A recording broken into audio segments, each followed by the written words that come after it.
conduiront indubitablement à une mauvaise vie. Les rencontres sont des catalyseurs. Les rencontres sont des instruments que la divinité décide d'utiliser pour orienter l'humanité vers son destin. Amen. Les rencontres sont des instruments que la divinité décide d'utiliser pour orienter l'humain ou l'humanité dans sa destination prophétique. Et c'est très important de comprendre que tout ce qui se passe dans ce monde est une question de rencontre. La Bible dit que Moïse conduisit le troupeau de son beau-père Jéthro derrière le désert. Et il vint à la rencontre de Dieu à la montagne de Dieu à Horeb. Il y a trois choses qui vont nous toucher dans ce passage. La première chose, c'est que Moïse travaillait pour son beau-père. Il faisait perdre le troupeau de son beau-père. Les vraies rencontres se passent lorsqu'on travaille pour quelqu'un. Dans un monde égoïste, égocentriste, c'est que les anglophones appellent selfishness. Nous vivons dans un moment où chacun veut tout pour lui et pour lui seul. Mais nous ne comprenons pas que c'est en servant les autres qu'on est mieux servi. Oh my God, my God, my God. Les leaders qui durent au pouvoir sont les leaders qui servent leur peuple. Amen. Yes. Les hommes qu'on célèbre toujours en dépit de leur faiblesse sont les hommes. Vous allez voir quelqu'un, on va dire, mais cette personne te parle bizarrement. Mais pourquoi tu es toujours derrière cette personne? Tu te rendras compte qu'il te dira, non, c'est que la personne m'aime. La personne veut mon bien. En fait, ce qu'il essaie de dire, la personne me sert. Il ne pense pas qu'à elle-même, mais cette personne pense aussi à moi. Yes. Amen. Moïse faisait perdre le troupeau de son beau-père Jéthro. Toute personne qui t'a dit que la meilleure manière de rencontrer Dieu au point où ta destinée change, c'est de cesser de servir quelqu'un d'autre, t'a menti. Oh.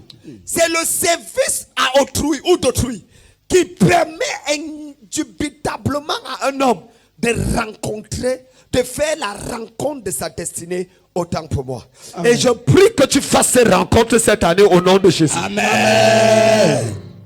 Moïse faisait perdre le troupeau de son beau-père. Il n'y a rien de plus difficile pour un Africain, voire pour un Asiatique, de servir son beau-père. Mais il le faisait. Et la Bible dit, il le conduisit maintenant. C'est très important de comprendre le service de berger pour Moïse en se rappelant de son passé, de son éducation et d'où il vient. Ce monsieur a grandi dans le palais le plus riche. Il a grandi à la Maison Blanche d'Égypte. Il était le fils de la fille de Pharaon. Yes, mon Dieu. Il n'avait jamais lavé ses habits. Il n'avait jamais senti l'odeur d'une brebis. Il était toujours entouré de toutes sortes de bénédictions qui puissent exister sur la planète. On avait appris à l'appeler dès son enfance, monsieur. Yes. Mon prince, sa majesté, mon Dieu, mon Seigneur, mon roi. Et en plus, il n'était pas bête. Il était tellement intelligent que Étienne, dans Actes chapitre 7, va dire qu'il fut instruit dans toute la sagesse des Égyptiens.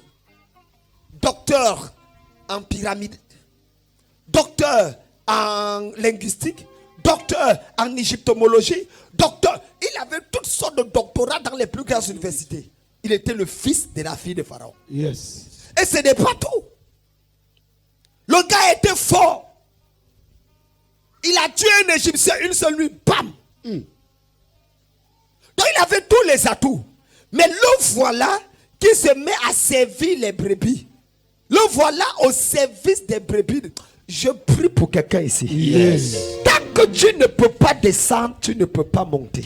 Amen. Que Dieu te donne la grâce d'apprendre à descendre pour mieux monter. Amen. Quelqu'un n'a pas dit Amen, Pierre. Amen. La Bible dit que le Seigneur Jésus, c'est le même qui est descendu dans le séjour des morts, qui est remonté. La véritable élévation commence par un esprit d'humilité. Yes.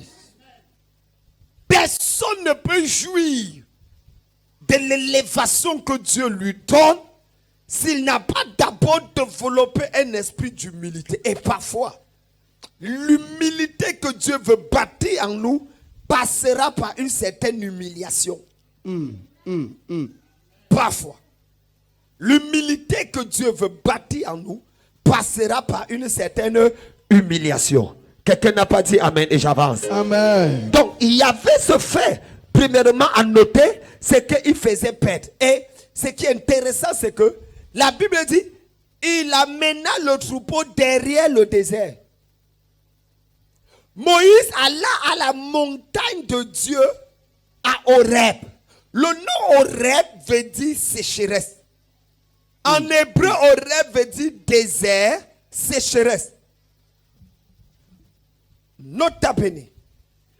Il amena le troupeau derrière le désert, mais lui-même, il alla à la montagne du désert. Annonce, papa. Quelqu'un dit, quelqu'un dit, papa, tu nous amènes où? Papa, tu nous amènes où? Il amena le troupeau derrière, mettez-moi le passage. Il amena le troupeau derrière le désert, et lui-même, il alla sur la montagne de Dieu à Horeb, au niveau du désert. La brazingue dago go go go go. Je prie pour toi aujourd'hui. Yes. Que Dieu te donne la grâce d'amener le peuple que tu diriges derrière le désert. Amen. Le peuple a besoin. Regarde, il mena le troupeau où? Derrière le désert. Pas au désert.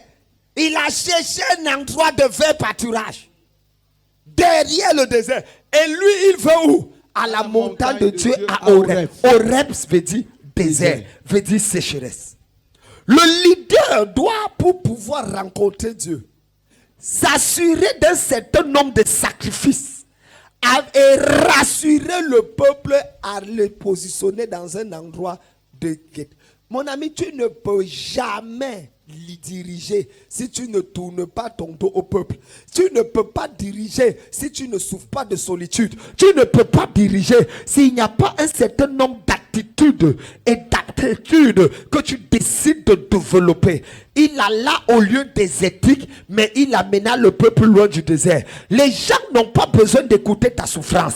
Les gens n'ont pas besoin d'entendre tes pleurs. Arrête de te morfondre devant les gens. Mets-les en sécurité. Et toi, va batailler pour ta destinée. Amen. Oh my God. Est-ce que je parle à quelqu'un ici là? Ce n'est pas parce que tu pleures qu'on aura pitié de toi. Ce n'est pas parce que tu pleures qu'on va venir à ton aide.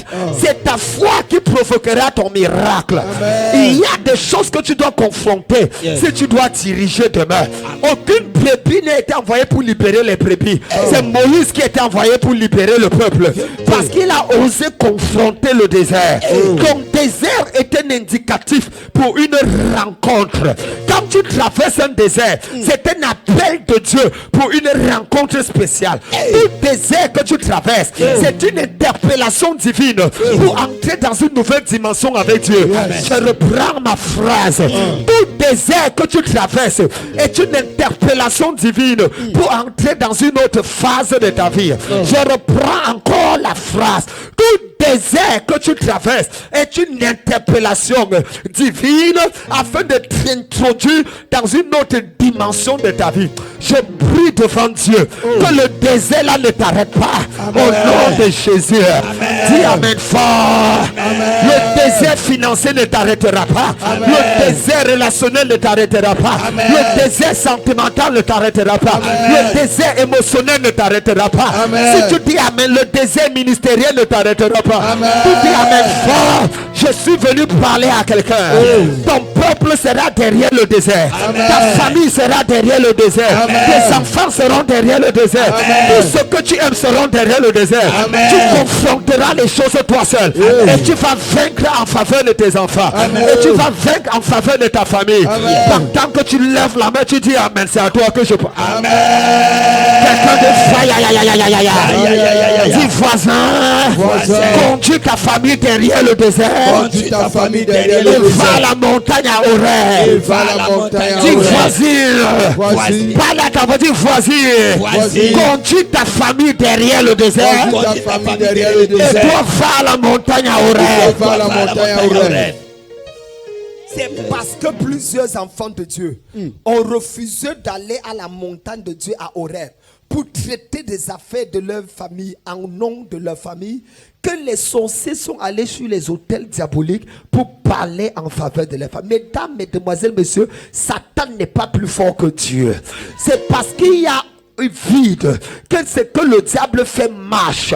S'il y avait quelqu'un pour parler aux parties du trône, qu'est-ce que le diable fait? Tes cousins, tes neveux, tes oncles, tes tantes font comme incantation chez les féticheurs. Ça ne marchera pas parce qu'il y a quelqu'un qui est à la montagne à Horeb. Quand il n'y a personne à la montagne à Horeb, ce que les autres font, c'est ce qui marche. Mais si tu te lèves aujourd'hui et que tu dis j'irai à la montagne de Dieu à Horeb et que tu y vas pour intercéder pour ta famille, que tu vas pour intercéder pour ta famille, je déclare que ta famille aura le miracle qu'elle attendait depuis. Touche ton voisin et dis allons à Horeb. Allons à Horeb. Dis allons à Horeb. Allons à Horeb. Horeb n'est pas un endroit dans lequel on se réjouit. Horeb n'est pas un endroit dans lequel on trouve la bénédiction automatiquement. Non, Horeb n'est pas un endroit de bénédiction. Horeb est un endroit de rencontre. C'est un endroit désertique. C'est un endroit difficile. C'est un endroit pénible. C'est un endroit où tu regardes à gauche, à droite, tu sembles être seul. Mais je suis venu te dire, les plus belles situations, les plus belles rencontres se font souvent quand on est seul en présence de Dieu. Quand on se retire pour aller à la montagne à Horeb. Je prie que ta vie de prière te pousse à être seul avec Dieu. Je prie que chaque fois que tu viens à l'église, que tu bâtisses une intimité avec Dieu. Que tu bâtisses un attachement avec Dieu. Dis Amen fort et je vais continuer mon message. Maintenant, voici là où il alla à la montagne de Dieu à Horeb et là il fit une rencontre. Je me suis posé la question, pourquoi on appelle Horeb montagne de Dieu? Parce que Dieu parle toujours à des personnes qui en réalité traversent des moments difficiles. Invoque-moi au jour, je te répondrai, délivrerai et tu me glorifieras. Il y a toujours quelque chose que Dieu décide. C'est quoi la montagne de Dieu? Numéro 1, la montagne de Dieu à Horeb, c'est le lieu de rencontre de destinée. Numéro 1, c'est mon lieu de rencontre de destinée. La Barakuche Kabada. Quand tu arrives à Horeb, tu rencontres, tu fais la rencontre de ta destinée. Quand tu arrives à Horeb, rien ne peut t'arrêter sur ta vie. Quelqu'un n'a pas dit Amen. Amen. Dis avec moi, c'est la montagne de la rencontre. C'est la montagne de la rencontre. Dis, c'est la montagne de la rencontre. C'est la montagne de la rencontre. Les gens que tu rencontres dans la vallée déterminent des rencontres que tu fais sur la montagne. Personne ne peut faire une bonne rencontre dans la journée s'il tôt le matin il n'a pas d'abord rencontré Dieu. David dit, je me lève et je dévance l'aurore. Je dévance l'aurore et je rencontre mon Dieu. La Bible dit dans Marc que le Seigneur Jésus, tôt le matin avant que le jour ne se lève, il allait dans un lieu désert où il priait. En d'autres termes, il allait sur la montagne d'Horeb.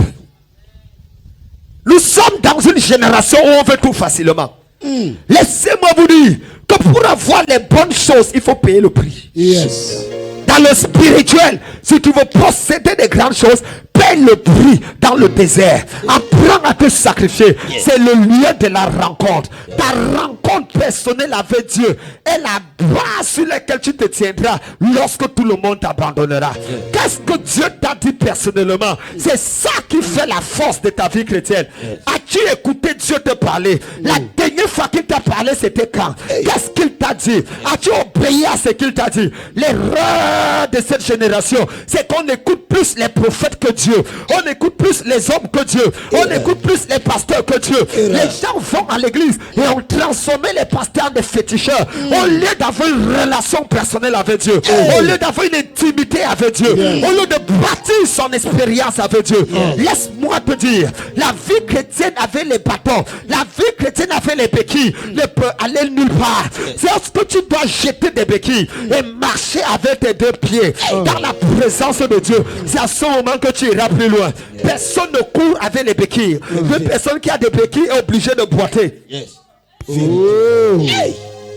C'est la montagne de la rencontre. Je prie que chaque fois que tu viens à l'église, que tu rencontres Dieu avant de rentrer au nom de Jésus. Combien d'entre vous savez que le fait d'aller à l'église, c'est une manière d'aller à la montagne de rêve. On ne vient pas à l'église pour se sentir à l'aise. On ne vient pas à l'église parce qu'on n'a rien à faire. On vient à l'église pour recevoir les instructions de Dieu, les ordonnances de Dieu, les commandements de Dieu, les principes de Dieu, les préceptes de Dieu qu'on doit obéir pendant la semaine. Je prie pour toi aujourd'hui. Je ne suis pas venu parler au deuxième culte, non, au troisième, c'est au deuxième culte. Le culte des leaders. Est-ce qu'il y a des leaders dans la salle aujourd'hui? Est-ce qu'il y a des gens mûrs dans la salle aujourd'hui?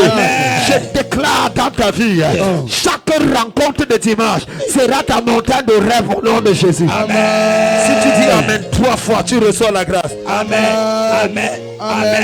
Numéro 2, la montagne de rêve, c'est la montagne de direction. C'est la montagne de direction. Moïse ne savait pas ce qu'il allait faire. 40 ans se sont écoulés. Qu'est-ce que je dois faire? Je suis né pourquoi? N'oubliez pas Que quand il quittait à l'âge de 80 ans, à 40 ans, il savait que Dieu l'appelait libérer Israël. C'est pour ça qu'il a tué. Et dit, il pensait que son peuple comprendrait que c'est pas sa main qu'il a. Donc il avait déjà une idée globale de ce que Dieu a. Que Dieu te bénisse, ma fille. Il n'y a que des leaders comme ça pour s'aimer pendant que donne une parole forte. Les autres brebis qui sont ici là, ils ont fait l'erreur, ils sont venus trop tôt pour le troisième culte. Quelqu'un dit La Bible dit que en ce moment précis, oh my God, Moïse savait exactement ce que Dieu attendait de lui, mais cependant il n'y avait pas de direction. C'est une chose d'avoir une idée de ce que Dieu veut que tu fasses. C'est une autre chose d'avoir le mandat pour faire ce que Dieu dit que tu fais. Ne mélangez pas les deux. Tu peux savoir que Dieu t'appelle au ministère, mais attends qu'il te parle. Ce n'est pas sur la base de ce que tu ressens que tu dois fonctionner. C'est sur la base de sa parole que tu dois prononcer. Amen. Sur ta parole, je jetterai le filet. C'est à sa parole que le monde fut créé. C'est par sa parole que nous voyons tout ce qui existe. Je prie pour toi aujourd'hui que la parole de Dieu soit effective dans ta vie au nom de Jésus. Amen. Si tu dis Amen, tu vas écouter la parole cette semaine. Amen. Si tu dis Amen, Dieu, tu vas entendre la voix de Dieu cette semaine. Amen. Donc on n'obéit pas parce qu'on ressent. On n'obéit pas parce que c'est le temps. On obéit parce qu'il a parlé. Quelqu'un dit parce qu'il a parlé. Parce qu'il a parlé. C'est quand Dieu lui a parlé. Donc c'est pour ça que la direction n'est pas émotionnelle. La direction n'est pas sentimentale. La direction divine, à la limite, va même contre tes émotions et tes sentiments. Parfois, tu as envie de faire quelque chose, Dieu dit ne fais pas. Méfie-toi quand ce que Dieu dit de faire ressemble à ce que tu veux faire. Méfie-toi quand ce que Dieu dit de faire ressemble à ce que ta chair veut faire. dis ça à ton voisin.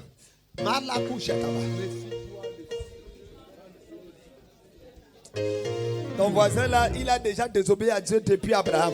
Change de voisin, dis à un autre voisin. Méfie-toi quand ce que Dieu dit de faire ressemble à ce que ta chair veut faire. Prends une pause et réfléchis si c'est vraiment Dieu qui t'a parlé.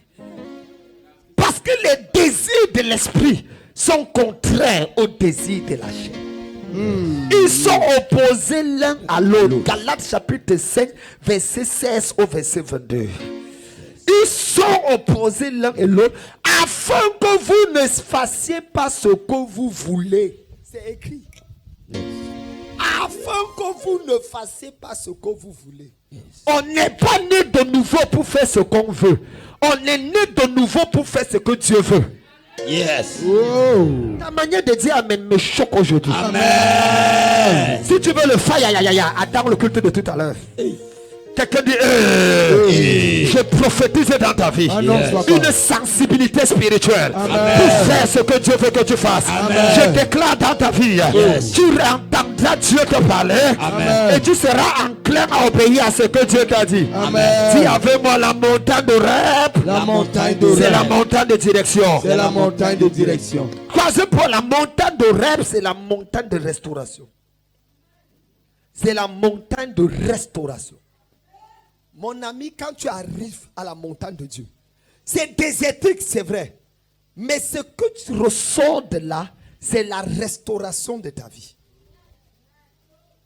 Combien d'entre vous savez que les plus belles choses arrivent dans les pleurs? Le vrai amour fait pleurer. Si tu n'as jamais pleuré pour un homme ou une femme, tu sais que tu ne connais pas l'amour, mon frère. Oh, est-ce que les experts engouements sont là pour témoigner de la véracité de ce que le Père est en train de dire? Tu restes comme ça, tu n'as plus faim. Ton estomac est attaché. Les larmes sortent seules, comme si on avait mis l'oignon dans tes yeux. On te demande, tu pleures quoi? Tu ne peux même pas expliquer. Mais les larmes coulent seules. Gourmand. Tu te réveilles 4 fois la nuit. Tu penses que tu as dormi pendant 10 heures alors que ce n'est que 45 minutes de sommeil. Est-ce que je parle à des experts ici là? Les plus belles choses naissent le plus souvent à partir des expériences tristes. Même la vie, l'accouchement ne vient pas en riant. Madame, vous avez accouché en riant? Bébé sort. Bébé. Mon bébé. Pourquoi tu ris, madame? Mon bébé va sourire quand il va sortir. Jamais. Femme qui accouche. C'est pour ça que Marie n'aime pas rester dans la salle d'accouchement. Elle regarde le monsieur. Kamdem. C'est à cause de toi que je suis encore là, non? Tu vois, tu me touches encore. Elle va jurer, te maudire par tous les dieux si possible. Mais après, touche pas son enfant. Même l'enfant, quand l'enfant sort même, l'enfant sort aussi en pleurant. Tout le monde pleure. L'homme dit, mais j'ai fait quoi ici? La maman pleure, l'enfant pleure. Général. Finalement, tu es triste parce que tout le monde pleure. Mais 5 minutes après, elle dit, où est mon enfant? Où est Mon enfant. On dit, mais c'est toi qui pleurais, ce qui te fâchait? Quand on disait pousser, tu refusais de pousser. Et quand elle arrête l'enfant comme ça, c'est comme si ça fait 18 ans qu'elle pleurait. Le bonheur revient. Tu auras ce bonheur à la montagne de rêve. Amen. Si tu dis Amen fort, tu reçois la grâce. Amen. Est-ce que je peux donner le dernier point? On va prier. Si tu dis Amen, on avance. Amen. Qu'est-ce que j'ai dit? C'est la montagne de quoi? De la restauration. De la restauration. C'est-à-dire c'est la montagne où tu es restauré. Vous savez, numéro combien? C'est 4. 4 maintenant. La montagne, non, c'est 2 et 5. 4. La montagne de rêve, c'est la montagne de la manifestation de ton potentiel. C'est la montagne de la manifestation de ton potentiel. Tu ne connais jamais qui tu es tant que tu n'arrives pas à la montagne de rêve. Tu ne connais jamais ce que tu as tant que tu n'arrives pas à la montagne de rêve. J'ai dit 2 choses. Tu ne connais jamais qui tu es réellement tant que tu n'arrives pas à la montagne de rêve. Tu ne connais jamais ce que tu as en vérité tant que tu n'es pas à la montagne de rêve. Je peux vous choquer? Je comprends pas. Dans 40 ans. Non, disons 30 ans. Moïse avait un bâton qui servait à taper rien que les brebis. Il n'avait jamais su que ce bâton pouvait fendre la mer. Oh. Oh, oh, oh, oh, oh. Il n'avait jamais su que ce bâton peut changer l'eau en sang. Il n'avait jamais su que ce bâton peut commander le ciel. Hey. Qu'il peut lever le bâton au ciel et les oiseaux obéissent. Oh. Qu'il peut commander la viande du ciel. Oh. Mon général. Il n'avait jamais su. C'est quand il arrivait à la montagne d'Horeb qu'il a compris la valeur du bâton qu'il a. Il n'avait jamais su. L'ambrago jeke patadada. Je peux parler à 14 personnes. Papa. Tu es arrivé à ta montagne d'Horeb. Amen. Ton amen là, ce n'est plus à la personne que je cherche mes 14. Tu es arrivé à la montagne d'Horeb. Tu es arrivé à la montagne d'Horeb. Tu es arrivé à ta montagne d'Horeb. Si tu dis amen, c'est que tu as les mains sera changé. Amen. Tu dis amen fort, ça sera transformé. Je parle dans la vie de 14 personnes. Que les 14 personnes pendant qu'ils s'aiment, je prophétise et je déclare. Si tu fais partie des 14 personnes, ce qui était caché en toi, ce qui était vulgaire en toi, ça va se manifester comme l'avait la potentiel divin. Je libère ce potentiel divin. Je libère ce potentiel divin. Pendant que tu te connectes à la parole, le miracle arrive dans ta vie. Tu seras choqué par ce que tu avais.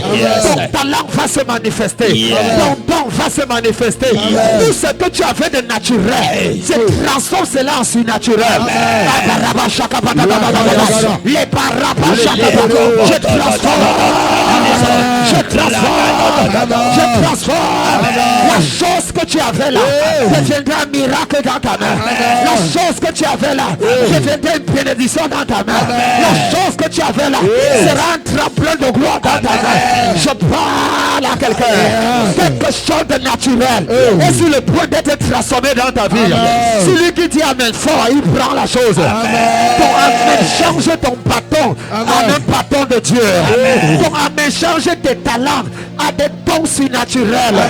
Je parle à ton intelligence. À partir de ton intelligence, les vies seront changées. À partir de tes relations, les destinées seront repositionnées. Lève ta main et dis faille. Dis au nom de Jésus. Au nom de Jésus. Je reçois la grâce. Je reçois la grâce. Lèvons-nous, nous allons prier. S'il vous plaît, venez à l'heure pour le deuxième. C'est le culte des leaders. On donne une seule parole. Maintenant, on va à la démonstration. On commence ici. On appelle ça le culte spécial. Parce que nous avons le premier culte le samedi de 16 à 18h. Et la salle, on était plus nombreux ici hier. Regardez, plus nombreux que ça. C'était grave samedi hier. Manifestation. Les boiteux, paralysies, 11 ans guéris. Les anciens qui restent le samedi soir là, vraiment, Seigneur, soutiens-les. Quelqu'un dit, Premier culte, c'est à 8h. Ma révérende. 8h. 9h, normalement fini. C'est que parfois je vais à 9h15. Mais dès qu'on entre là, on commence directement parce qu'on est appelé le premier, le deuxième culte, le troisième culte. Quelqu'un dit amen. Amen. Lève ta main. Dis Père au nom de Jésus. Père, au nom de Donne-moi Jésus. la grâce. Donne-moi la grâce. Dis donne-moi la grâce. Donne-moi la grâce. D'aller sur la montagne d'Horeb. D'aller sur la montagne de Et rêve. de ressortir transformé. Et de ressortir transformé. Seigneur, Seigneur, je peux ne pas aller physiquement, je peux ne pas aller physiquement. mais je peux aller spirituellement. Je peux aller spirituellement. Pendant que je prie, Pendant que en je prie. frappant les mains, je vais à la montagne d'Horeb. Je vais à la montagne d'Horeb. Et lève la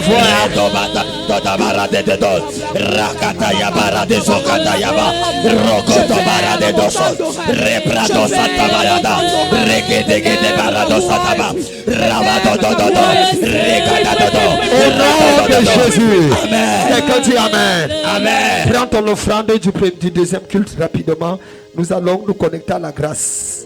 Prends rapidement. Je tiens à rappeler que tout à l'heure le culte sera dangereux. Yes. Quelqu'un n'a pas dit amen. Amen. nous allons traiter sur le mystère du sel. Yes. Comment donner, assaisonner sa vie. Lève ton offrande. Père, je prie pour toute personne maintenant sous cette grâce. Nous prions que pendant que nous déposons cette offrande, que la rencontre de rêve devienne une réalité dans nos vies au nom de Jésus. Amen. Nous avons fait le deuxième culte de ce dimanche et nous allons faire le troisième culte tout à l'heure. Mais nous voulons avoir quelque chose que ceux qui vont venir après là n'auront pas.